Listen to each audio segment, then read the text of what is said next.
Ngiphinde nginamukele kuyona i-channel bafowethu la udaba lolu oluthi lubebucayi ngempela uma uthatha ukubheka nje lapha bathe la uma ngibheka kwi-comment section la le ndawo ke kuse Port Elizabeth. So into eyenzakalayo lapha nje obanibona kanza ukuthi nizibonele nani ngawe namehlo abantu ke kodwa abasenabo ngempela ukusaba, uyabona le nto nje akuyona imoto yemali, akuyona into ongathola ukuthi ke izingane njengalezi yana sezikwazi ukuthi ke zingasondela zithi bhu ziye khona ke ezifuke kuyocoshwa ama-toys noma ke kuyoluthwa impahla mhlawumbe. Imali ke ithanda ukuba sensitive kakhulu indaba yayo njengoba kuqhuma isibhamu nje lapha ungafa nokufa. So lana ke bafowethu kugcina kuboshwa ke ingane leya emengingaphosisi ngempela ke egcine ke lapha ifakwa evenini.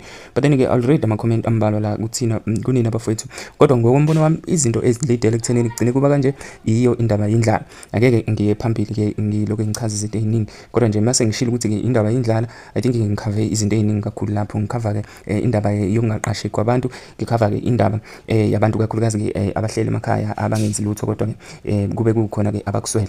Uthi ke uJabul Javas lapha ke kunzima eMzansi, bese kuba ke uHawuhelo lapha naMasina uthi trying to call everyone to join your troubles, face them alone, you were misled. Esho ke kuyona le yangane siyibona lapha njengoba ke isiboshwa.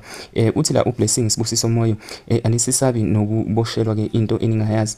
Uyabona ke nje la umuntu noma le yangane iboshelwa into engayazi ngempela ngoba ke empeleni ahazi ukuthi ubeyapi ubeyokwenzani lapha yana ngoba akusondelwa ke endaweni enjengaleyaya noma ke uma kunesimo esinjengalesiyaya. Ngizokufundela ke nje amabili okugcina ama-video and then ke bese ke ngiyakwenza njani, ngiyavala ngifisa kodwa nawe ube ke nani ke nombono kuyona ke le video.